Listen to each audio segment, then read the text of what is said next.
So we're starting our unit 2 with integers. I've talked a little bit about integers. They are all positive and negative whole numbers. And the important thing here is to notice that it says whole number. So a fraction is not an integer, a decimal is not an integer. It has to be a whole number. And the number line at the front of my room is considered an integer. It is an integer number line because they are all whole numbers, but they are both positive and negative. So when you think about 0 as being the point of origin, because that's exactly in the center of the integer number line, which goes on forever in both directions, they're mirror images of each other. So you can see the positive numbers are going to go to the right and the negative numbers are going to go to the left. And 0 is just considered the center or the point of origin. So positives are greater than 0, negatives are less than 0. Sometimes your number lines can go vertical. So when you think about like sea level, if you're standing at the ocean, if you walked into the ocean, that would be below sea level because the top of the sea is considered 0. And if you went up into the mountains, that would be above sea level, or if you're scuba diving, it'd be below sea level. Gains and losses, so think about maybe football. If you're trying to get your first down, you would have some gains, but maybe you would lose some. So a loss would be considered a negative number. A gain would be a positive number. Temperature is something we know a lot about here in Minnesota. So if you are above 0, that is a positive number. And if you are below 0, that is a negative number. So, like when they talk about 10 below 0, 60 below 0, which it has been before, think of that as that vertical or number line. Let's talk about the negative sign a little bit. I'm going to go into this more as we get into order of operations, but I just kind of want to introduce this here, and it gets a little on the tricky side, but I will get through it. The first way we look at it is considered to be a negative number, and you notice that it's inside parentheses, and I say the word attached. Because it's inside a grouping symbol, that negative sign is attached to the 3, and so I would call that a negative 3. But if you look at number 2 here, this second example, it is not inside a parenthesis, so I would consider that not attached. Or if you look at the second one, it is outside the parenthesis. So because it's outside or it's not inside a parenthesis, it's considered not attached. So this is actually the opposite of 3. The last one is subtraction. So if it's between two things, I would consider that a subtraction. And we'll practice these more as we go. And the two, number 1 and number 2, they can be kind of interchangeable a little bit. Because if you think about this, if I said, what's the opposite of 3? And we're going to do opposites here in a few minutes. You would tell me it was negative 3. So wouldn't this really just be a negative 3? That is true, but when we start doing order of operations, there is going to be a specific time when you don't want it to be a negative. So we just have to pay attention as to whether it's inside parentheses or not. And I am always going to say, read your order of operations when we start doing negatives. So if I was looking at this one, I have these 3 different examples of the personality of a negative sign. So the first one says the opposite of 3 because it's not attached. So I would consider this the opposite of 3 squared. Here it is between two things, so this would be minus 3. And then here it is inside parentheses, so that would be a negative 3. So if I was to read this, I would say the opposite of 3 squared minus 3 plus negative 3. So see how it changes to all 3 things. We'll get more practice on those as we move along. But let's just look at representing real life situations as integers. So the first one's done for us. It says Ronnie earned $5. We're earning $5 is a positive thing. So that's going to be a positive 5 plus Ronnie's going to put it in her piggy bank, and it's going to be up $5 from where it was because she added to it. But if the temperature falls 10 degrees, it's going to go down 10 degrees. Now this is where it, like I said in the previous slide, I would consider this a negative 10 because what is the opposite of 10? Well, it's negative 10. So 1 and 2 are kind of interchangeable a little bit, and we'll worry about it again in a little while. But just so you know, sometimes parentheses are a necessity and sometimes they are not. You could put them here if you wanted to. You would not have to. It's still going to be a negative 10. So Tim won 20 points. So that would be a positive 20. Jack lost $40. So that would be a negative 40 because he's down $40. Again, parentheses are not at this point because we're not doing order of operations yet. I would take it either way. The plant has grown 3 inches, so that's a positive 3. He has to pay a $4 penalty. Well, getting a penalty is a bad thing. So if he has to pay $4, that would be a negative $4. The cat lost its 2 kittens. Well, that makes me a little bit on the sad side, but they lost 2 kittens. She'd be down 2 kittens. Rosie have 12 excessive stamps. So excessive, that's kind of a strange word, but if you have something in excess, you have a lot of it. So that would be a positive 12.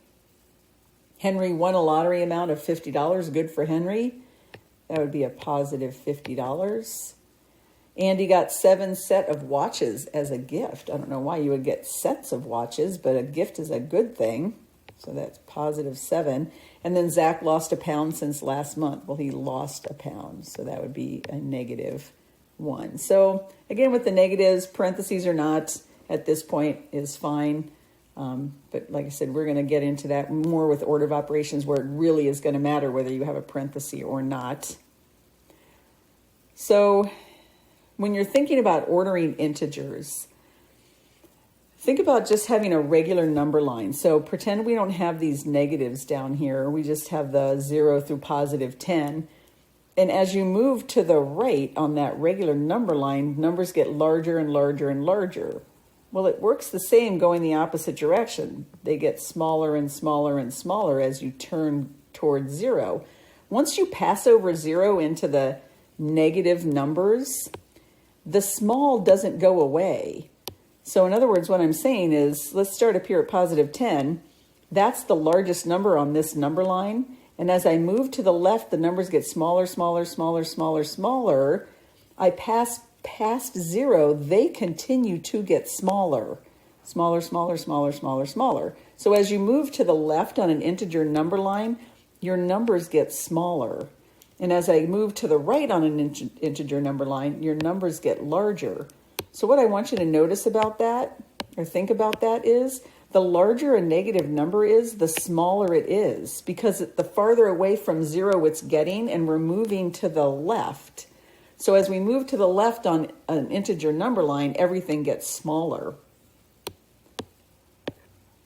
So if I was putting them in order from least to greatest, and we can use our number line as a point of reference, I have negative 9. That's the largest. Well, I have a negative 9 and a positive 9. But negative 9 is going to have to go to the left of the 0. So it's way down here at negative 9. Well, negative 7 is closer to 0. I'm just going to put a comma there. And then I have negative 6. So as I'm getting closer to 0, my numbers are actually getting larger because of that concept of moving to the right on a number line makes the numbers larger.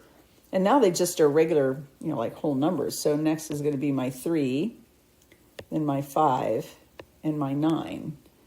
So the larger a negative number, the smaller it is. I'm going to say that a lot too. So let's look at these down here. We have a negative 5 and a positive 5. Well, because I'm moving to the left on this number line to get to negative 5, that's going to be a smaller number. So my negative 5 is smaller than my positive 5. And remember, with your greater than, less than, it always points at the smaller number. So that negative 5 is smaller than positive 5. And I have a positive 6 and a negative 4. Any positive number is going to be larger than a negative number. So if I have positive 6, that's larger than negative 4. But when you have two negatives like this, so I have a negative 9 and a negative 4, negative 9 is farther away from 0 to the left, which is going to make it smaller than negative 4.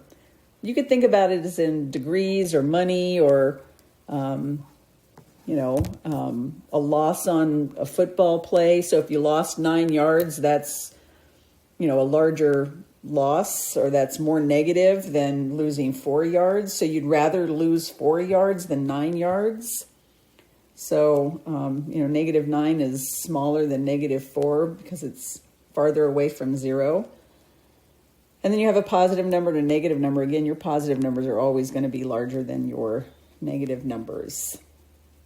So then I'm going to leave you to do these. I'll do the first one or so with you, but if you want to get some practice for these, let's skip down here to number 7. I'm going to do number 7 because I have 3 negative numbers. I have -10, -15, and -13.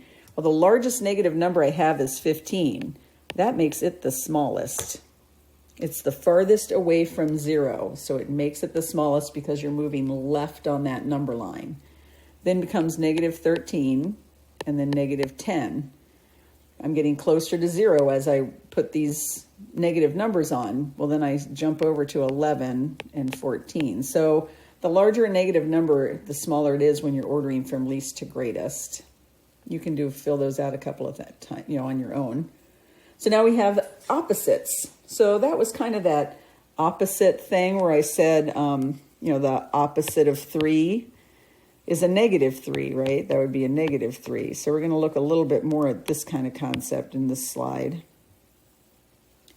I'm going to be calling them interchangeable between additive inverses and opposites. Additive inverse is the algebraic phrasing for opposites, but they are the same thing. So numbers that are an equal distance from 0 are additive inverses or opposites. So if I'm starting here at 0, here I am at 0, and I'm going to look at +4. Well, 4 is 4 spots away from 0 to the right. So its opposite is going to be -4 in the other direction to the left. So 4 and -4 are opposites or additive inverses. Look at it this way. So I had 4 pieces of gum, and then I gave 4 away. How many do I now have? 0. So they cancel each other out. So if I was looking at, any other number here, let's just erase these. Let's say I was looking at 7. Okay, so I had 7 marbles, and then I lost 7 marbles. I have no marbles. So equal distance from 0 in opposite directions. And when I put them together, they cancel each other out. So they are considered additive inverses or opposites of each other. So that's the last slide. If you have any questions, please, please, please don't wait until you get to school. Ask me. So let's just kind of recap real quick. Oh, here's some opposites you can do. The opposite of -4 is going to be a +4. The opposite of -9 is going to be +9. I'll let you just look at those and kind of think about those. So the opposite of 6 would be a -6. Okay. So the big takeaways are integers are positive and negative whole numbers. It has to be a whole number, no fractions, no decimals, nothing like that. The negative sign, when it's inside parentheses, is a negative. When it's outside parentheses, it's an opposite. Or if it's just not attached to the number, so it could be something like negative, that's the opposite of x. Or if it's between 2 things, then it's a subtraction. And I keep saying we're going to get to those, and we will with order of operations where those parentheses really matter quite a bit. And then additive inverses are basically opposites of each other. So the additive inverse of +5 would be -5 because when I put them together, they cancel each other out. So please reach out to me if you have any questions. Otherwise, I will see you in class.